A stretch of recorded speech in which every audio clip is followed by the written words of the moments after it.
Are you a beginner novelist who is struggling to make your writing shine, and you're worried that because you don't have 20 years of experience under your belt, your writing will come across sounding cringy or amateurish? If you're nodding yes right now, I feel your pain. Writing is supposed to be a fun, adventurous, creative, explorative experience.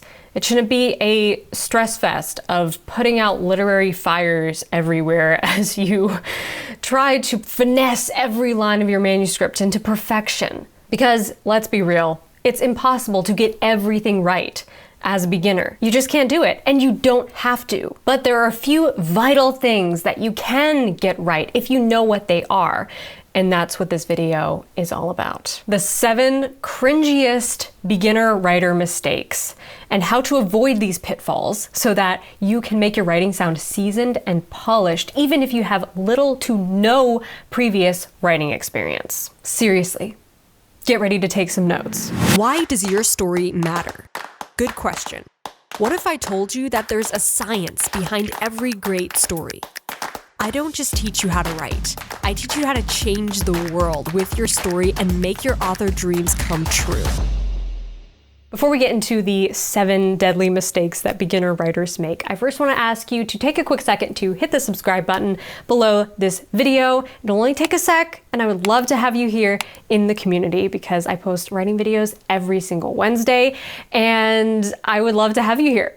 Mistake number 1, relying too much on external conflict and not enough on internal conflict. Here's the thing, all compelling stories are character-driven. Yes, all of them. Literally all of them, even the ones that you don't think are character-driven, are character-driven. Am I saying that you don't need a good plot for your story? Absolutely not. You need a good plot. External conflict, the plot, is all about what happens. But internal conflict, the story, is about why it matters. Which is why we need to introduce the internal conflict first, because without it, the entire story is just a bunch of stuff happening to your protagonist. There's no point of reference to make it meaningful. This is such a vital part of the storytelling process. I am honestly shocked by how many writers get this wrong. Even writers who aren't beginners, even seasoned authors get this wrong. They write a bunch of exciting, crazy, perilous, adventurous stuff happening to their characters right out of the gate without ever giving us a yardstick to measure the importance of this by, and that yardstick is your protagonist's internal conflict. Without that, we don't know why these events matter to the characters on a deeper level. So to avoid this mistake, prioritize internal conflict over external conflict. And you'll be surprised by how once you develop your internal conflict for your characters, the external conflict, the plot, almost writes itself through the characters making fear-based and goal-based decisions. Beginner mistake number 2, failing to define the protagonist's fatal flaw. A fatal flaw is a misbelief that your protagonist has about themselves and or about the world, and this misbelief constantly gets in their way of achieving true happiness. That's all a fatal flaw has to be. Something that the character thinks is true, but is actually a lie. And this lie is based upon their past experiences and traumas and things that they have gone through that have shaped who they are as a person today. Many writers fail to do this. They will set up a plot and maybe a goal for the main character, but they fail to develop a motive and meaning behind the goal, which makes the story just fall flat. And that's what makes you lose interest and put the book down halfway through, and then you don't even care how it ends because it's like, why does this even matter to this person? And I don't know why it matters to me. I don't know about you, but I want my stories to be meaningful and leave a lasting impact on my readers. I want them to spark discussions and ideas. And to me, that can only begin when you start with a character who has a fatal flaw that they need to overcome. So give your character a misbelief. Figure out where that misbelief came from and how it's shaped them into the person they are today. If you need help with any of that, check out this video that I made on my super simple guide to finding your character's misbelief or fatal flaw. Mistake number 3. Giving your side characters roles to play instead of goals to pursue. Your side characters should not be here in the story because the story needs them to be. They should be here because they need to be.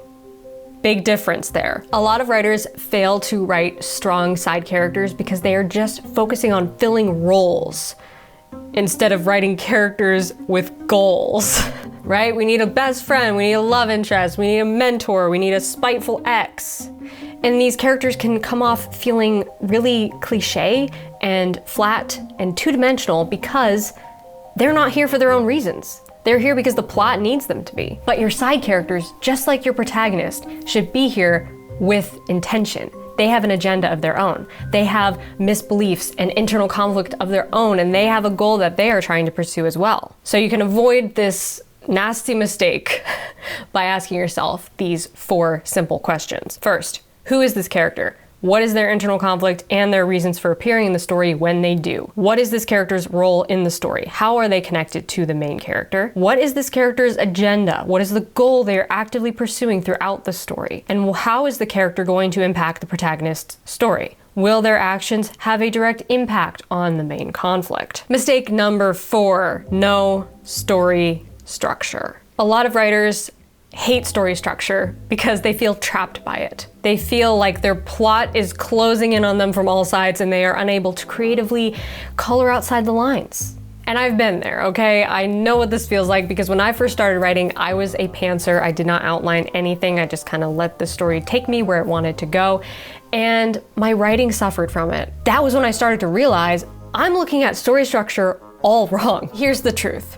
Your structure should not limit you. It should serve you. It should free you to be more creative and see more possibilities with this story because you're able to see it from this 1,000-foot view. Using a story structure before you start actually writing the first draft is going to help you tremendously, not just to make your characters more complex and realistic and make your plot stronger and make your themes stronger, but it's also going to help you tremendously in the editing process and the revisions process because you'll never have to do a big overhaul rewrite of a second draft because you already figured out the problems in the first draft before you even wrote the first draft because you took the time to structure your story properly. Now I know that plotting and outlining and using a story structure can feel very overwhelming, especially if you're used to being more of a discovery writer or a pantser. So don't worry, I've got you covered. Check out this video, which goes into my bullet point outlining process for using story structure for pantsers. Okay, it is pantser friendly, so if you've never plotted before or never used a story structure before, that video is for you. Okay, before we move on to mistake number 5, I quickly want to interrupt myself here to tell you about a special live training that I'm hosting this weekend because it is Preptober. So if you are participating in NaNoWriMo this year, maybe it's your first year doing it, maybe you've never written a novel before, but you want to challenge yourself this coming month to write your first novel and turn your story ideas into a masterpiece. I'm calling it NaNoWriMo Success Blueprint. Write your novel in a month, even if you are an absolute beginner. In this training, we're going to explore my simple 3-step recipe to kickstart the process of writing a story that matters. Crafting layered, compelling, and conflicted characters that your reader will instantly sympathize with. Creating a brilliant plot outline using my character-based 3-act story structure. Effortlessly weaving meaningful themes into your story and making it matter to you and your readers. And finally, organizing your lifestyle to make time for prioritizing your writing this November. We're going to dive into all of this and more in the training this weekend. So if you're about to embark on NaNoWriMo or you're just right now in the midst of writing your first novel, this training is for you. You don't want to miss it. It's happening this Sunday, October 6th at 1 p.m. Eastern Standard Time. And if you can't make it to the live training, don't worry, you will still have access to watch the replay as many times as you want. So you can click the link below this video to save your spot. Space is limited, so make sure you click that link soon. Also, when you save your spot at this live training, you also unlock my entire live training archive vault, which is over 30 hours of in-depth teachings on subjects like writing, editing, character development, plotting, publishing, and so much more. So much value in the vault. I think you will love it there. So click the link below to get access now. And I hope to see you this Sunday. Mistake number 5, inconsistent pacing. This usually happens as a result of an unstructured story, like we were just saying. But it can also happen at the scene level. Huge portions of the book might be weighed down with slow-paced descriptions and scenes that seem to drag on forever and filler chapters that really don't contribute anything to the story. And then we might happen upon a portion of the book that is really fast-paced, like action scene after action scene after action scene. This inconsistency can make you feel like you are on a very unpleasant roller coaster ride without a clear sense of balance in the emotion and the tone and the progress that your characters are supposed to be making throughout this story. And you can fix this inconsistent pacing by looking at your story from that 1,000-foot view that I was talking about. The story structure. Where is this going? Can we see the beginning and the end and the middle and how all of this comes together? And when you do see that, you're able to pace your story properly because you know where this is going and you know how your characters are going to get from point A to point B. Pacing is also one of those things that you can ask your beta readers about or your critique partners. So if you have somebody in your life who is a trusted friend who will give you honest feedback on your writing, ask them, when did you feel like this story was dragging or slowing down? When did you find yourself maybe skimming to get to the next page or get to the end of this scene or this conversation? There's an indication that your pacing maybe needs to be sped up. Try to look at your writing objectively. Try to look at it not just as an extension of your heart and soul, which I know it is, but it's a thing you made. And if you can look at it separate from yourself and not identify too closely with it, that is powerful. That is like your superpower as a writer, being able to objectively observe your own writing and be able to edit it and make it even better. Mistake number 6 is telling instead of showing. Now, the golden rule of show, don't tell is this. Telling explains what we are looking at.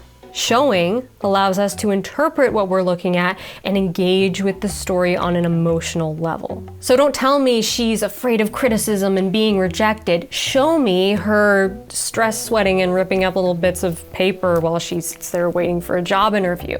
Okay, there's a quick example, but for more examples of this, check out this video that I made on this topic specifically. I know a lot of people make a big deal out of showing, not telling, like this is a make or break situation and your writing is going to sound terrible if you do this, if you make this mistake. But this is something that comes with practice over time. Just notice it when you can, fix it in any instance that you can, and don't sweat it too much because this is something that can be fixed in the editing process. The most important thing is that you bring the heart and soul into your characters, the meaning, why your story matters. And finally, number 7, the absolute worst mistake that any writer can make.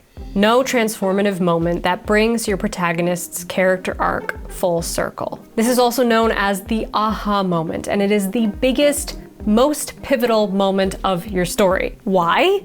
Because it's the moment when your character's arc comes full circle and they have their moment of transformation, their moment of awakening, their moment when they realize their misbelief, their fatal flaw has been wrong this whole time and it has been keeping them from true happiness. Only after your protagonist has their aha moment can they continue to the climax. Without this revelation, they won't have the courage to face their biggest challenge yet. But with this revelation, the protagonist can finally crush their misbelief, overcome their greatest fear, and continue to the climax of the book, proving their transformation, showing the reader how much they've changed since the beginning of the story. Remember, if you don't have a character arc, you don't have a story. You just have a random assortment of stuff happening to a random assortment of people.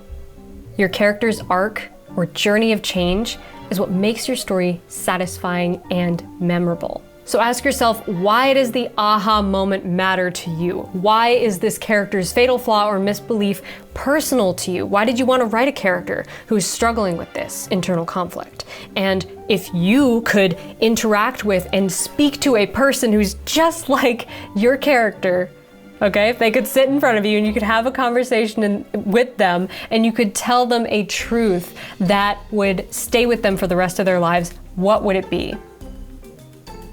Really think about the answer to that question because that is the big idea that you want to weave into that moment in your book, that pivotal, transformative moment where your character overcomes their misbelief and finally becomes who they were always destined to be. Bring your personal experiences and your passion into this moment, and that is going to have an incredible, lasting impact on your audience. Okay, boom, that's it. The 7 deadly mistakes that beginner writers make and how to avoid these pitfalls, what to do instead. Hopefully you took lots of notes, but if you want to take that next step and you want to write the novel of your dreams and finally stop putting it off, but actually sit down and do it, turn your ideas into a masterpiece, then I invite you to click the link below this video and save your spot at my upcoming live training that's happening this Sunday. Even if you're not participating in NaNoWriMo, even if it's not even November when you're watching this, you can still watch the replay